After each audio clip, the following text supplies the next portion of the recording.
Okay guys, so I'm taking today your remaining questions of probability exercise 21.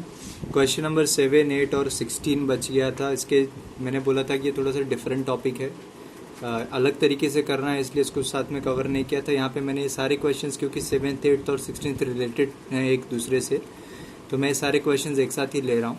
तो यहाँ पे ध्यान से देखिए, क्वेश्चन नंबर 7 में बोला हुआ है कि देयर इज़ अ मंथ फरवरी, ठीक है। उसमें आपको फाइंड आउट करना है कि 5 ट्यूसडेज आने चाहिए। फरवरी के मंथ में 5 ट्यूसडे आने चाहिए in a case of leap year. Leap year रहेगा तब आपके पास कितने आने चाहिए? 5 ट्यूसडेज आने चाहिए। तो आपको पता है कि लीप ईयर में क्या होता है, लीप ईयर के क्वेश्चन में क्या होता है। लीप ईयर अगर है तो इसका मतलब है फरवरी में 29 डेज रहते हैं।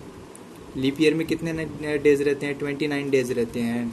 नॉन लीप ईयर यानी कि नॉर्मल जिसमें 365 होता है, उसमें फरवरी के अंदर 28 डेज होते हैं। ये दो चीज़ें आपको अच्छे से कंफर्म पता है, ठीक है।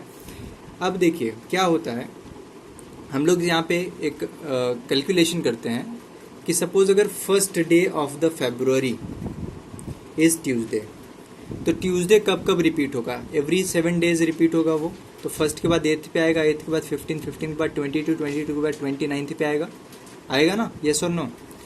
तो ये सारे चांसेस हैं। फिर अगर सपोज सेकेंड को ट्यूसडे आता है तो second, 9th, 16th and 23rd, फिर ये रिपीट नहीं हो सकता। पॉसिबिलिटीज आर नॉट देयर ना, यहाँ पे चांसेस ही नहीं रह गए हैं कि भाई पॉसिबल ही नहीं है ये चीज़, ठीक है।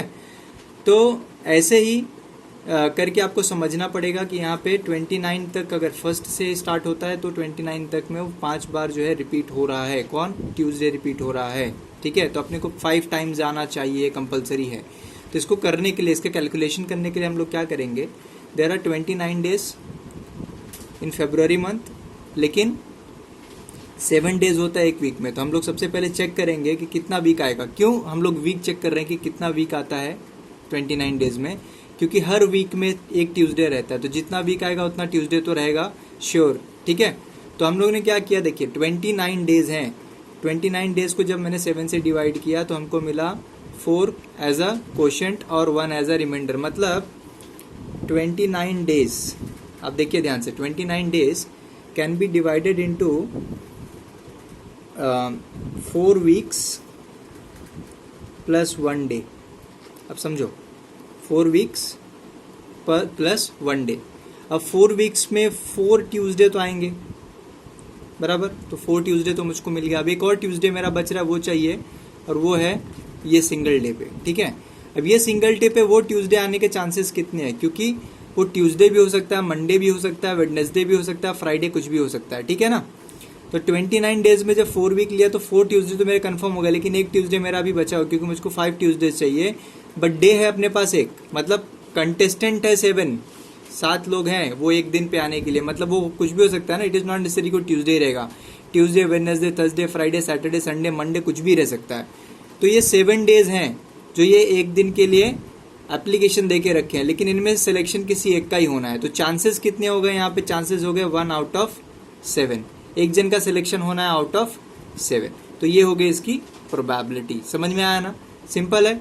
आपको करना कैसे है, 29 डेज उसको 4 वीक्स और 1 डेज में कन्वर्ट कर लेना है। 4 वीक्स 4 ट्यूसडे हो जाता है, और 1 डे का ऑप्शन जो रहता है यहाँ पे, जो डेज बचते हैं वो डेज का ही कैलकुलेशन अपने को यहाँ पे करना है। अब आ जाते हैं दूसरे वाले पार्ट में। दूसरे पार्ट में non leap year. Non leap year में कितना? 28 डेज रहता है। अब देखिए 28 डेज, इसका मतलब होता है 4 वीक्स प्लस 0 डेज। समझ में आ रहा है? 4 वीक्स प्लस 0 डेज। तो 4 वीक में 4 ट्यूसडे मिलेगा, और ये जो 0 डे बच रहा है, 0 डे, इस पे कुछ भी आ सकता है। तो इसलिए यहाँ पे हमने लिखा 0 आउट ऑफ 7। समझ में आया ना? तो आंसर इज 0। समझ में आया? सिमिलरली हम लोग को नेक्स्ट क्वेश्चन करना है, that is question number 8। Question number 8 में लिखा हुआ है कि we want 53 Mondays in a year. ये फरवरी यानी कि मंथ के बारे में बात नहीं कर रहे हैं, यहाँ पे बात कर रहे हैं 53 मंडेज इन अ ईयर। पिछले प्रीवियस क्वेश्चन में एक मंथ के अंदर पर्टिकुलर डे का बात किया था, यहाँ पे 53 मंडेज का बात कर रहे हैं इन अ ईयर। तो ईयर अब 2 तरीके के हो सकते हैं, तो लीप ईयर होगा या तो नॉन लीप ईयर होगा, ठीक है। तो हम लोग सबसे पहले लीप ईयर का बात करते हैं। लीप ईयर में देयर आर 366 डेज। 366 डेज मतलब 52 वीक्स और 2 डेज, करेक्ट ना। 52 वीक्स होते हैं और प्लस 2 डेज होते हैं। तो 52 वीक्स में 52 मंडे तो मिल जाएगा। मेरा एक मंडे बच रहा है, 53 चाहिए था, तो वो वन मंडे को टू ऑप्शंस है। दिख रहा है कि नहीं? वो एक मंडे लाने के लिए 2 ऑप्शंस। तो हम लोग क्या करेंगे, अब यहाँ पे 2 डेज का पेयरिंग आएगा। 2 डेज का पेयरिंग कैसा है, 2 डेज मेरे पास ऑप्शन में बच रहे हैं, तो 2 डेज के पेयरिंग बनेगी। तो 2 डेज कौन से हो सकते हैं, मंडे ट्यूसडे हो सकता है, ट्यूसडे वेडनेसडे हो सकता है, वेडनेसडे थर्सडे हो सकता है, Thursday Friday, Friday Saturday Sunday, Saturday Sunday, Sunday Monday, इसमें से कुछ भी हो सकता है। अब इसमें से मंडे चाहिए मुझको, तो मंडे देने वाले कौन कौन से 2 हैं, एक तो ये है और एक तो ये है, यानी कि 2 है। और ये टोटल कितने, देखो 1 2 3 4 5 6 7, समझ में आया ना। ये 2 डेज जो मेरे बचे थे, इनको फिल करने के लिए मंडे ट्यूसडे फिल कर सकते हो, Tuesday Wednesday, Wednesday Thursday, Thursday Friday, Friday Saturday, Saturday Sunday, Sunday Monday, इतने फिलअप्स आप कर सकते हो। लेकिन ये फिलअप्स में से अपने को नीड कौन सी है, ये दोनों की नीड है out of this much. So we will write 2 out of 7, क्योंकि देखो 1 और 2 मैंने सेलेक्ट किया आउट ऑफ 1 2 3 4 5 6 7, समझ में आया। अब सपोज ये नॉन लीप ईयर होता, क्या होता था, ये नॉन लीप ईयर होता था, ठीक है। तो यहाँ पे 365 डेज होते थे, 365 डेज मतलब 52 वीक्स और 1 डे, ठीक है। अब 1 डे, तो यहाँ पे 2 का पेयर क्यों था, क्योंकि वहाँ पे 2 डेज की स्पेस अपने पास थी और 2 डेज कंसेक्यूटिव डेज हो सकते हैं। कोई ऐसा कोई ये नहीं कि मंडे और वेडनेसडे ले लिया कंसेक्यूटिव आजू बाजू के डेज, बट यहाँ पे एक ही डे है। एक डे कुछ भी हो सकता है, इधर Monday Tuesday Wednesday Thursday Friday Saturday और संडे, कुछ भी हो सकता है ना। तो यहाँ पे इनमें से कौन सा चाहिए अपने को, मंडे चाहिए, तो मंडे चाहिए, तो 1 आउट ऑफ 7, समझ में आया। ये डेज मैटर नहीं करता, देखो एक इस चीज का एक शॉर्टकट समझिए, इसमें डेज मैटर नहीं करता कि आप मंडे का बात कर रहे हैं कि आप ट्यूसडे का बात कर रहे हैं। इसमें मैटर क्या करता है, इसमें मैटर ये करता है कि आपको मेथड पता है कि नहीं। आपको वेडनेसडे का निकालना है, 53 वेडनेसडे का निकालोगे लीप ईयर के लिए 2/7 ही आएगा, नॉन लीप ईयर के लिए 1/7 ही आंसर आएगा। आप फ्राइडे के लिए निकालोगे 53 फ्राइडेज के लिए, लीप ईयर के लिए 2/7 आएगा, नॉन लीप ईयर के लिए 1/7 आएगा, समझ में आया ना। तो यहाँ पे देख लीजिए, इसका आंसर आपको दिखा देता हूँ तो मैं आपको अच्छे से समझ में आएगा। देखिए मैंने फिर से निकाला है, लेकिन यहाँ पे मेरे को 53 संडेज चाहिए, वहाँ पे मंडे था, यहाँ पे संडे चाहिए। फिर से मैंने बोला देर आर 366 लीप ईयर के लिए बोला है, यहाँ पे नॉन लीप ईयर की बात नहीं की इन्होंने, सिर्फ लीप ईयर के लिए बोला है। तो इसमें 52 वीक्स और 2 डेज रहेंगे। फिर से 2 डेज का फिलअप कैसे होगा, Monday Tuesday, Tuesday Wednesday, Wednesday Thursday, Thursday Friday, Friday Saturday, Saturday Sunday and Sunday Monday.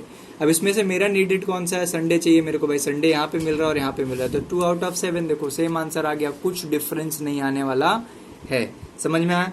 तो ये क्वेश्चन बहुत इंपॉर्टेंट है, क्वेश्चन नंबर 7, 8 और question number 16 both are all 3 questions are very important, को अच्छे से करो आप लोग।